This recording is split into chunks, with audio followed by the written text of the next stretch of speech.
मोर हमारी गुलाम नबी आज़ाद, मैंडेट हमारा Ghulam Nabi Azad, chief minister हमारा गुलाम नबी आज़ाद।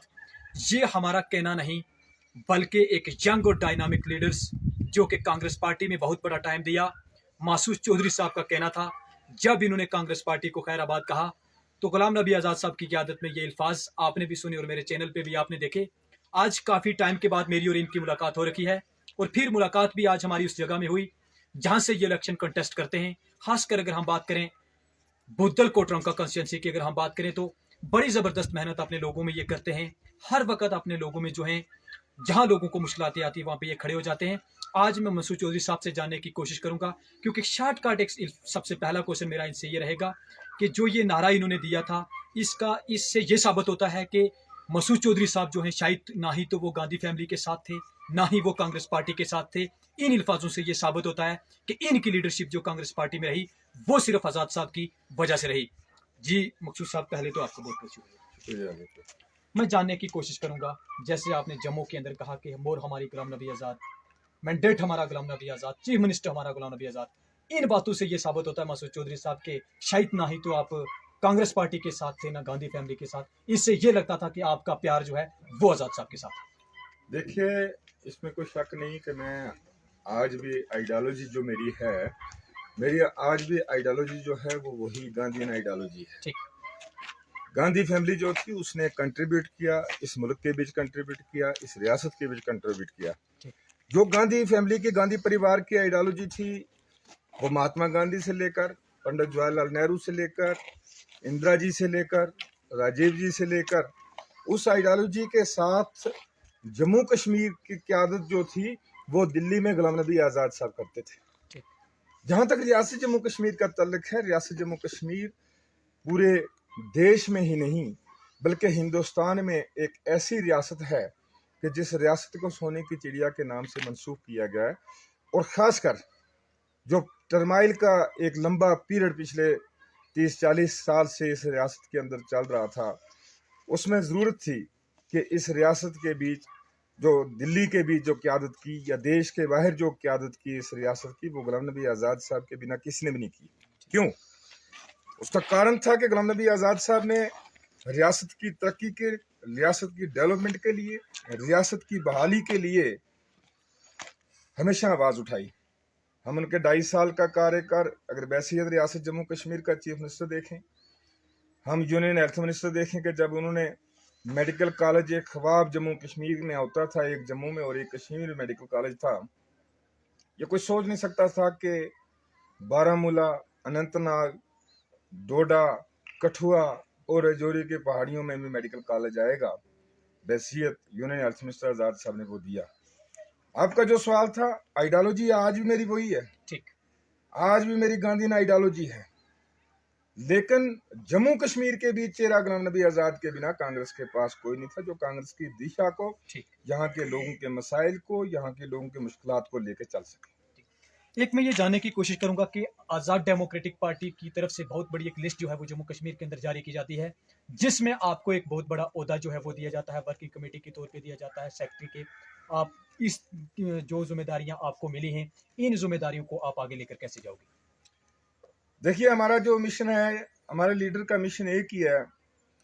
गुलाम नबी आज़ाद ने कभी इस रियासत के बीच खोखले नारे देकर ना कभी अटानमी के नाम पे इस रियासत से वोट लिए, ना सेल्फ रूल के नाम पे कभी वोट लिए, ना ज़ात बरादरी और कौमों के नाम पे वोट लिए। गुलाम नबी आज़ाद ने जब जब भी इस रियासत के लोगों से वोट लिए या जब जब भी इस रियासत के लोगों की क़यादत की, वो तरक्की के नाम पर की। आज भी जो मंशूर है डेमोक्रेटिक आज़ाद पार्टी का, जो गुलाम नबी आज़ाद साहब से लेकर एक आम जो हमारा बूथ वर्कर है वहां तक जो हमारा मंशूर है, वो यही है कि रियासत की तरक्की हो, रियासत में दोबारा खुशहाल रियासत, एक नया कश्मीर जो है वो बने। और ख़ासकर जो टूटे फूटे असम्बली हल्का जात हैं, जहां पर कभी जाली नोट दे के वोट लिया जाता है, जहां पर कभी खोखले नारे दे के वोट लिया जाता है, एक सीओ की तरह लोगों का इस्तेमाल गरीब लोगों का किया जाता है। ये कहता है मैं बचाऊंगा, ये गलत था। हालांकि एक ही चक्की का आटा, बोतलें वही हैं, लेकिन शराब नई नई डाली गई, इसमें कोई शक वाली बात नहीं। लेकिन डेवलपमेंट्स के लिहाज से अगर देखा जाए तो मैं समझूंगा कि रियासत जम्मू कश्मीर में सबसे मफलूज जो असेंबली हल्का है वो ये है जिस क्षेत्र के बीच में और आप खड़े। मैं ये जानने की कोशिश करूंगा, जहां पे आपने अपनी कॉन्स्टिट्यूंसी की बात की, यहाँ पे डेमोक्रेटिक आजाद पार्टी आने वाले टाइम में कितनी जो है वो मजबूत हो सकती है? देखिए, अभी तो रियासत जम्मू कश्मीर में वो सियासी माहौल नहीं है। डेमोक्रेटिक आज़ाद पार्टी को अभी बने बने 8 दिन भी नहीं हुए, उसके बावजूद ही मैं समझूंगा कि जितने बड़े प्रोग्राम रियासत के मुख्तलिफ कोनों में गुलाम नबी आज़ाद साहब के हुए हैं, शायद इतने इंडिविजुअल किसी भी सियासी लीडर के जम्मू कश्मीर की तारीख में बैसियत इंडिविजुअल नहीं हुए। जहां तक इस असम्बली हल्का की तलक रहा, इसमें बड़े बाशऊर लोग मौजूद हैं। लोग तब्दीली की तलाश में हैं। लोगों को मालूम है कि बेरोजगारी अरूज पर है। लोगों को मालूम है कि बेबसी और बेकसी अरूज पर है। लोगों को मालूम है कि यहाँ पर तालीमी निज़ाम हो, तिबी निज़ाम हो, वो धर्म भरम है। यहाँ सिर्फ डोलों की सियासत है। यहाँ पर नाम बेच के वोट लिया जाता है। कहीं पर नाम इस्तेमाल पीर फकीर का किया जाता है, कहीं पर नाम इस्तेमाल और चीज़ों का किया जाता है। ये कहा जाता है कि हम अगर बन के लाल किला और ताज महल भी ला के आपके पास खोलेंगे, लेकिन ज़मीनी सतह के ऊपर तब्दीली जो है वो नहीं आई। यहाँ डीडीसी में भी लोग जीत के आए, यहाँ बीडीसी में भी लोग जीत के आए, यहाँ एमएलए भी बने, यहाँ मंत्री भी बने, लेकिन ये वाहिद असेंबली हल्का होगा जिसमें तरक्की आज भी वही है जो आज से 50-60 साल पहले थी। आज भी बेरोजगार जो है वो बेबसी और बेकसी की हालत में चल रहा है। आज भी सबसे ज्यादा बेरोजगारी और सबसे ज्यादा मजदूरी जो है वो इस इलाके के बीच है। एक लीडर जाता है, दूसरा कहता है इसके ठेकेदार थे, वो उससे डबल ठेकेदार बना लेता है। ठीक। कहने का मतलब कि खोखले नारे और झूठे दावों से कब तक अवाम को बेवकूफ बनाया जाएगा।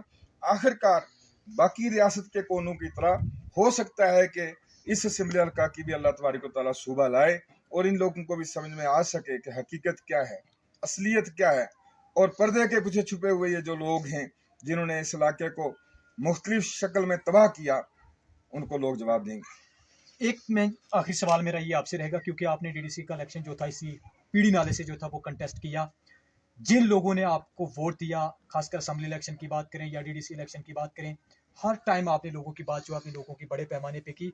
जब से ये डीडीसी और बीडीसी में आपने कहा कि कुछ नहीं हमें तब्दीली देखने को मिली, वहीं पे काफ़ी दावे जो हैं वो किए जाते हैं इलाके के अंदर, हर जगह पे जो है कहते हैं आज इतनी सड़कें हो गई हैं, आज इतनी बिल्डिंग हो गई हैं, इतना काम जो है इससे 70 साल पहले इस कॉन्स्टिट्यूंसी में नहीं हुआ। ये हमारा कहना नहीं, जो आजकल यंग लीडर इलाके के अंदर चल रहे हैं वो इस चीज़ पे दावा कर रहे हैं। हर दिन उनके जलसे होते हैं, लोगों को कहते हैं कि हमारी कॉन्स्टिट्यूंसी जो है इसको लूटा गया है। लेकिन आप भी तो लगातार इस कॉन्स्टिट्यूंसी में, क्या कहेंगे आप? पंचायत के पैसे से जमीन खोदने से तामीर नहीं होती है। ठीक।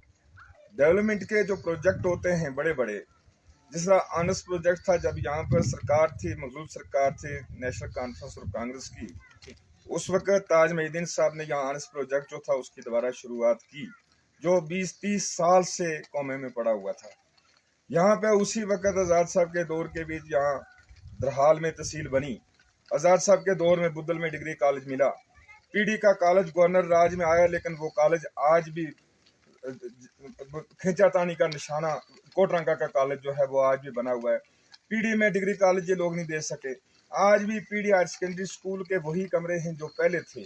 आज भी हॉस्पिटल जो है, एक भी नई बिल्डिंग हॉस्पिटल की नहीं बनी, तो तामीर कहाँ से आई? मैं ये पूछना चाहता हूँ कि भाई कहाँ से आपने तामीर कराई? कितने लोग आपने पीएचई में जो थे वो लगाए? मैं कहता हूँ जहाँ से लाइन जाती है वहाँ का लोकल आदमी होना चाहिए। बिजली की जहाँ पर 3-4 किलोमीटर की लाइन जाती है उसके बीच वहाँ का लोकल आदमी लगना चाहिए। रोजगार ये लोग नहीं देख सके। 370 का नारा उस वक्त ये लोग लगाते थे कि हम जैसे इक़्तिदार में है वो आएंगे, आज वो भूल गए हैं उस चीज़ को। कौन सी डेवलपमेंट हुई है, मुझे आप बताएं। डेवलपमेंट नई कौन सी आई है? कौन से बड़े प्रोजेक्ट आए हैं? कौन से यहाँ कारखाने खुले हैं? कौन से डिग्री कॉलेजेस नए खुले हैं? कौन सी हायर सेकेंडरियाँ अपग्रेड हुई हैं? डेवलपमेंट इसको नहीं कहते हैं कि एक एक सड़क को 3-3 लोग जाके रिबन काटें। जो सरपंच का काम है वो अगर डीडीसी बीडीसी जाके करेंगे, या जो 10 साल पहले स्कीम गखरोट की पीएचई की स्कीम, ये भी ताज साहब ने प्रोजेक्ट यहाँ से ऊपर गया था, उसको जल शक्ति में डाइवर्ट करके उसको दिया गया। नए कौन से प्रोजेक्ट खुले हैं? प्रोजेक्ट जहाँ पर खुले हैं, जहाँ पर पुलों के काम शुरू हैं, जहाँ सड़कों का जाल शुरू है, एक भी नहीं दे दो। अगर पीएमजीएसवाई का 5 साल पहला प्रोजेक्ट गया हुआ, उसमें आज कहीं लुक पड़ रही है, उसकी तलाश में भी अगर हम लोग रहेंगे कि हम जाएं किसी तरीके से रिबन काटें, मैं एक दौर में कहता था, जब यहाँ मखलूद सरकार बीजेपी पीडीपी की थी, हाँ। उस वक्त मैं कहता था कि जो एमएलए मंत्री हजरात हैं, उन्होंने पत्थर अपनी जेब में बनवा के गाड़ी में रखा होता है पीछे, कि किस जगह पर मौका लगेगा हम पत्थर तो वो पत्थर वहां पे रखेंगे। जहाँ यूपीए सरकार ने टनल जो है नाशिरी टनल बनाया, तो उसमें अगर आगे बीजेपी वालों ने उसका रिबन काट दिया तो ये तो होता है, रिबन काटना है जो आएगी, लेकिन नए प्रोजेक्ट की शुरुआत कहाँ हुई, नए रोजगार की शुरुआत कहाँ पर हुई, नए तालीमी अदारों की शुरुआत कहाँ पर हुई, नए अस्पताल कहाँ पे बने। आज भी जबाखाना है कोटरंका का हॉस्पिटल, आज भी बुद्धल के लोग तहसील के लिए तरस रहे हैं, आज भी कोटरंका में डिग्री कॉलेज जो है उसके लिए उसको सियासी निशाना बनाया हुआ है, आज भी पीढ़ी में तहसील नहीं है, आज पीढ़ी में नाई इसका ये ब्लॉक डेवलपमेंट ऑफिस जहाँ नहीं है। पीढ़ी की तहसील की बात आप करें, वहाँ पे नायब तहसील तो तहसीलदार साहब बैठ रहे हैं, हर दिन वो बैठते हैं, लेकिन बैठते वो गवर्नमेंट हाई सेकेंडरी स्कूल पीढ़ी की जो बिल्डिंग है उसमें वो बैठ रहे हैं, उनको कोई रूम नहीं है, तो वो बिल्डिंग कहाँ।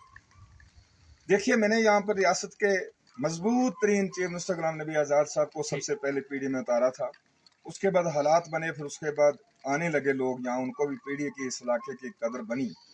लेकिन एक चीज़ कहते हैं कि अल्लामा इकबाल ने कहा, खुदा ने आज तक उस कौम की हालत ना बदली, ना हो ख्याल जिसको अपनी हालत के खुद बदलने का। हमारा काम आवाज़ देना है, हमारा काम है कहना हर जगह के आप लोग जागो, आप अपने हक के लिए लड़ो। पेट में कुछ होगा तो भूख खत्म होगी, यहाँ रोजगार होगा तो गरीब की भूख खत्म होगी, यहाँ तालीमी निज़ाम होगा तो जागृति आएगी, यहाँ तिबी सहूलियात होंगी तो लोगों में सेहत की एक नई जो ये शुरुआत है वो होगी। मेरे कहने का ये मतलब है कि जहाँ का छोटे छोटे मसाइल के ऊपर लोगों को लड़ाया जाता है, छोटे छोटे मुख्तलिफ किस्म के खोखले नारे दिए जाते हैं, कहीं एक सड़क बनती है उस पर 10 घर जो है एक दूसरे के कब्रों के ऊपर जाने के लिए ये लोग नहीं छोड़ते, उनको आपस में लड़ा के कुछ चंद एक जो ठेकेदार लोग हैं, सरपंच हजरात लोग हैं, चंद एक जो हैं उन्होंने तबाही की अपने इलाके की। मैं ये भी कहूँगा कि उनको भी, क्योंकि लीडर लोगों ने नहीं करने दिया। अगर अकाउंटेबिलिटी कोई होती, जब उनको पता था कि हमारे ऊपर जो बास है उनकी अकाउंटेबिलिटी कोई नहीं, हमारी क्या होगी। आज कितना अच्छा होता कि पनेड़ से, सोकड़ से, कराड़ से उठ के, सवाड़ी से उठ के डिग्री कॉलेज में हमारा बच्चा पीढ़ी जाता। आज कितना अच्छा होता कि यहाँ से पैदल जाके कोटरंका से सर्टिफिकेट तहसीलदार से बनवाने के लिए पीढ़ी में तहसील होती। आज कितना अच्छा होता कि बुद्धल के बीच तहसील होती, तरगाई का आदमी, कांदरा का आदमी जो है, डिंडोत का आदमी है, गलीर का आदमी, गबर का जो है, उसको उठ के कोटरंका ना आना पड़ता। लेकिन सियासी लोगों ने होने ही कुछ नहीं दिया। आज भी इतने बड़ी कंस्टिट्यूंसी में सिर्फ 3 ब्लॉक है, हम जब तंजीमी ब्लॉक बनाते हैं वो डेवलपमेंट ब्लॉक के साथ मनसूख होते हैं। हर कंस्टिट्यूंसी जो है वहाँ टोटल हमारे 20-22 ब्लॉक हैं, जिसमें से सबसे छोटी बड़ी कंस्टिट्यूंसी भी होने के बावजूद भी सबसे कम ब्लॉक अगर हैं तो बुद्धल तहसील। ना यहाँ तालीमी सहूलियत है, ना यहाँ पर एडमिनिस्ट्रेटिव यूनिट खुलने दिए। आज भी कोई कह रहा है कि मैं फलां आदमी का रिश्तेदार हूँ, मुझे वोट डालो जी। कोई कह रहा है मैं फलां के साथ जुड़ा हुआ हूँ, मुझे वोट, मैं फलां पंडित जी के साथ जुड़ा हुआ हूँ, मुझे वोट डालो। ये चीजें खत्म होके जब तक वोट काम के आधार पर नहीं डाला जाएगा, तब तक ढोल बजाने से, खोखले ढोल बजाने से कुछ भी नहीं होगा। आज भी वही हालत है जो हालत आज से 20-30 साल पहले यहाँ थी। मुझे गिन के बताएं कितने रोजगार इन लोगों ने दिलाए, कितने यहाँ पर इंडस्ट्री खोली, कितने प्रोजेक्ट बड़े नए आए कि जिन प्रोजेक्ट के बीच क्यों नहीं, आनस प्रोजेक्ट क्यों बंद है, वो सियासत का शिकार है। डिग्री कॉलेज कोटरंका की बिल्डिंग क्यों नहीं बन रही है, वो सियासत का शिकार है। पीढ़ी में कॉलेज जिंदगी नहीं ये लोग होने दे रहे हैं, ताकि यहाँ के लोग, आज मसूद चौधरी एक खड़ा है, कल 10 मसूद चौधरी और ना खड़े हो जाएं। यहाँ का तहसील का हक छीना गया, बुद्धल का तहसील का हक छीना गया। तो ये चीजें जब तक इन चीजों में तरक्की नहीं आएगी, उस वक्त अवाम की और कंस्टिट्यूंसी का फलाह व बहबूद नहीं हो सकता है। गुलाम नबी आज़ाद एक तहरीक का नाम है, मैन ऑफ द डेवलपमेंट उसका नाम है। हम इसलिए आज़ाद साहब के साथ जुड़े हैं कि वो काम करने वाले शख्स हैं जिसने डबल शिफ्ट और ट्रिपल शिफ्ट भी काम करवाया। मुझे तो काम से तल्लक है, लीडर कोई भी हो, मुझे तो काम से तल्लक है कि जो आदमी इस रियासत में तब्दीली ला सकता है, जो यहाँ के फलाह व बहबूद कर सकता है, जिसके दिल में लोगों के लिए दर्द है, हम तो उसके साथ हैं। शुक्रिया। ये थे हमारे साथ मसूद चौधरी साहब, आज़ाद डेमोक्रेटिक पार्टी के लीडर, बुद्धल कोटरंका कॉन्स्टिट्यूंसी से। आज हमारा इंटरव्यू भी इसी कॉन्स्टिट्यूंसी के अंदर हो रहा है। मैं बताने की ये भी कोशिश करूंगा, क्योंकि डीडीसी की भी इन्होंने बात की, बीडीसी की भी बात की, काफ़ी लीडरों की बात जो है वो इनसे मेरी आज रही। इनका ये कहना है कि आज तक जो कोटरंका डिग्री कॉलेज है, क्योंकि हम भी अक्सर उस कॉलेज की बात करते रहे जब भी भारतीय जनता पार्टी वाले लोगों के साथ हमारी बातचीत होती रही, क्योंकि इनका ये कहना है कि कोटरंका डिग्री कॉलेज जो है आज तक वो सियासत का शिकार है। पीडी के अंदर अगर तहसील बनी थी, क्योंकि उस तहसीलदार साहब वहां बैठते, आज वो बिल्डिंग कहाँ है उसको भी सियासत का शिकार बना दिया गया। अब इनका ये कहना है कि जहां एक सड़कों पे 4-4, 5-5 पंच और सरपंच और लीडर मिलकर यहाँ पे आज रिबन काट रहे हैं, हम ये चाहते हैं कि यहाँ पे आज पीडी के अंदर डिग्री कॉलेज होता। जो लोग यहाँ राजौरी जाने से उनको बेहतर पढ़ाई जो थी वो यहाँ पीडी में मिल सकती, क्योंकि आने वाले टाइम में ये जाहिर भी हो सकता है हमारे इलाके के अंदर कि आज़ाद डेमोक्रेटिक पार्टी जो है वो भी बुद्धल कॉन्स्टिट्यूंसी में अपना जो है एक मजबूत कदम जो है वो जमा सकती है। फिलहाल दीजिए अपने मेजबान शौकत चौधरी को इजाजत, मिलते हैं अगले एपिसोड में। खुदा हाफिज।